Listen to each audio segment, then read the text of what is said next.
I want to ask him about a couple of things about the Bruz thing. So, okay, first off, like, what do you think about this? Like, this is my take on it, and it might, like, what do you think about the fact that, like, at least Barolaro is fucking consistent about him being evil, unlike Gladys, who's, like, doing this tip and toe and trying to, like, appease to both sides? You know what I think it is? I think that Gladys Berejiklian doesn't really understand her role as Premier. She has that classic school captain syndrome that Liberals have, where they get into politics because they're there to run a stable government and they really want that badge to prove to Dad that they're worth something, you know? That's the reason that they get into it. And so they go in there not understanding what the Liberals are, I think because of the brainwashing of their parents, saying that that's the party of stability, that's the party of common sense and keeping the budget in order. And then they're just constantly hit daily with this, like, you know, just complete inverse of their reality that, oh, shit, the budget's going up and, oh, we're actually clearing heaps of land. And so I think that in her mind, she thinks, oh, well, you know, I'll just stay here and I'm the good one and I'm just going to make sure the koalas are protected in some way.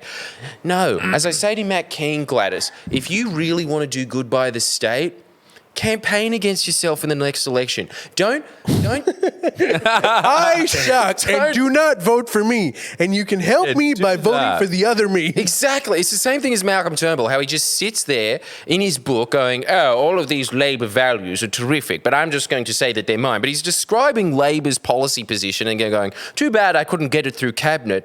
Then fuck up on purpose, Malcolm. Punt. Throw the ball to the Labor Party. But I also think, like, she's playing this stupid... Like, a lot of people, like, there's this whole thing of, like, common sense. Politics should be about common sense. Sometimes it's not about common sense. Sometimes it's about competing interests. And those interests are dramatically opposite to each other. And where's the common sense in that? So, like, in this instance, I was reading a little bit about it. You obviously know a lot more about it than I do. But one of the things that Gladys tried to do, which I think we can, like, safely say because of Jordan and his koala killer hashtag, was that she basically absolved the responsibility of protecting the habitat to all the people that were buying the land for clearing it. And the Nationals are kind of right. They're saying, hey, we're buying it to kill koalas. Like, you can't tell us to, like, keep them. And then also, why would we buy it then? This makes no sense. As evil as that is, it kind of makes sense. Just to interject, you can continue after this, but just while you're reminding me, how amazing is it that we had to get and I'm calling all credit for this, we had to get the Nationals on record saying, we are not anti-koala. That is ridiculous. Yeah. Really? They had to say they're not anti-koala. That's how cartoonish their position has become. That they had to get out there and be like, look, if they survive after we clear all the land, good for them. Yeah, but they're just get used to eating grass like wombats. But they know they're not going to. They're not, and this like... Just eat pho. Legitimately, like, apparently all of the analysis on koala habitats in New South Wales were based on this study from, like, the early 90s. And I think because of you, they had to, like, take different accounts into consideration. So what they did it's not was... just me. Michael West thinks that, and a lot of parliamentary insiders were calling me. Hey, and this is when I called you afterwards. Did you drink my booze? Yes, sir. Oh, for fuck. Now I'm going to have to get more. Not more booze. Well, you touched Mummy's drink. Yeah, unbelievable. Now you got to go to the BP and buy Mummy more fags. Yeah. Wait, Here's a fake ID. You're 47 and your name's Ronaldo. Yeah. What was Michael West saying? Too ethnic. Yeah, what'd you say? What was Michael West saying? What are you saying? No, Michael West was contacting me saying, isn't it amazing the media silence in this country that you, and by me I do mean my team because this was a team effort, but we, just this group of ragtag autists were able to... Hold on. The government. Don't just move on from that line. That's hilarious. And true. All right, go on. Miss Love is the only thing that kind of keeps it all in balance. He's really just hired, and look at him, to be the kindergarten teacher that he was so rightly born to be. No, to circle. And I suppose Ali is just kind of the dad of the podcast, the Friendlyjordies enterprise, in that he's there a day a week. I'm the mum. Someone legitimately commented that on the last YouTube video saying, No. Ali's just the mum of this podcast. That's so not true. Miss Love is the mum. Ali is the dad. Oh, yeah. Whoever said that, banned from the podcast. Banned. Anyway, go on. Can't remember. But you did bring it. You did bring like the guys, idea the of like ragtag koala orders. killer into the zeitgeist, and that forced that It certainly forced. wasn't coming from the press. Tune in for Wednesday and possibly Friday's video, but they do not talk about this stuff. No. They won't. The reason that we forced that fracture in the government was because of us. Subscribe to Patreon. But But the podcast as well, please. Yeah, I'm just talking about the podcast. I'll be doing a lot of dives on Friendlyjordies, Yeah, don't you worry. I mean, it's not every day that you've caused the government to collapse. It is, in fact, look, I'm going to do this live. Put it here. Still very sweaty. Oh, yeah, sweaty. Yeah, sorry. It's got those clammy hands of, drug kids addict. that, still need to have like glue protectors. Yeah, I don't know what's wrong with me. I think I have diabetes. I'm tired all the time. So, Jordan, do we have an update of what's happening with koala with like the land clearing policy then? So, No, well, look, this is the whole thing, right? The press, and this is the genius of what happened. The government collapsed. This is the cone of silence of how the media works in this country. The exact opposite of what should have happened happened. So they didn't report on these, criminal levels of land clearing that are happening in New South Wales. It's really horrific what's happening. And it's because of the Liberals. Beholden to the Nationals, but whatever. There's just that unholy alliance is causing Brazilian-level land clearing. Never gets reported in the press. We start talking about it. It's getting so much feedback, and it is because of you guys. You guys, I did not believe in this, but I thought you couldn't, cancel culture wasn't real, but I suppose cancel culture is democracy now. Just hashtags going nuts.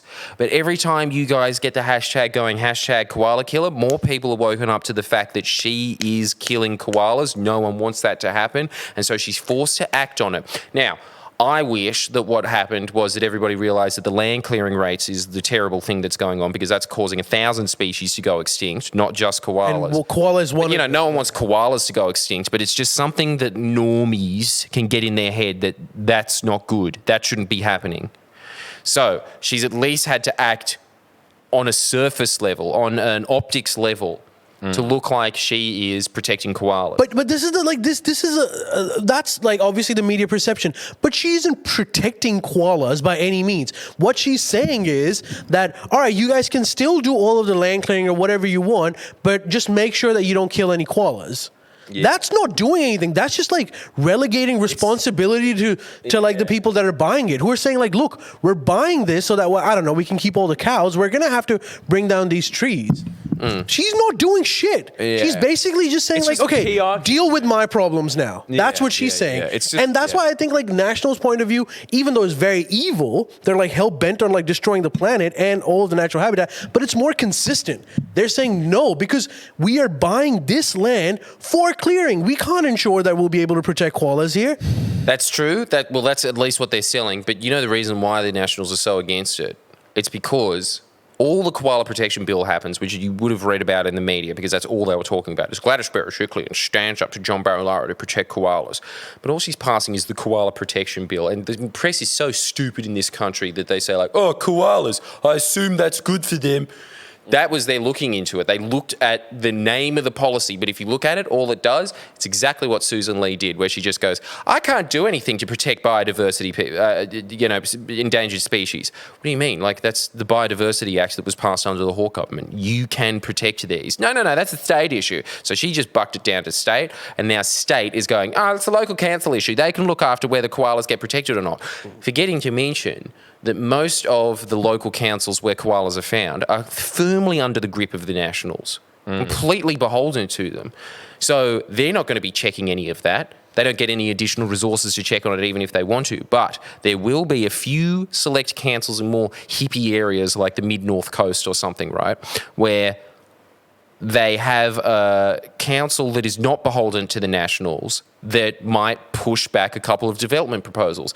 So when it comes to the Nationals, usually they're in the pocket for big agra, but this is just a couple of property developers that caused up a stink going, well, my apartment might not go ahead now. And just because of that, they're making this huge fuss about, we should be able to clear land. So it's not even for that. Like, this is how easy it is to manipulate state politics. I just figured this out the other day.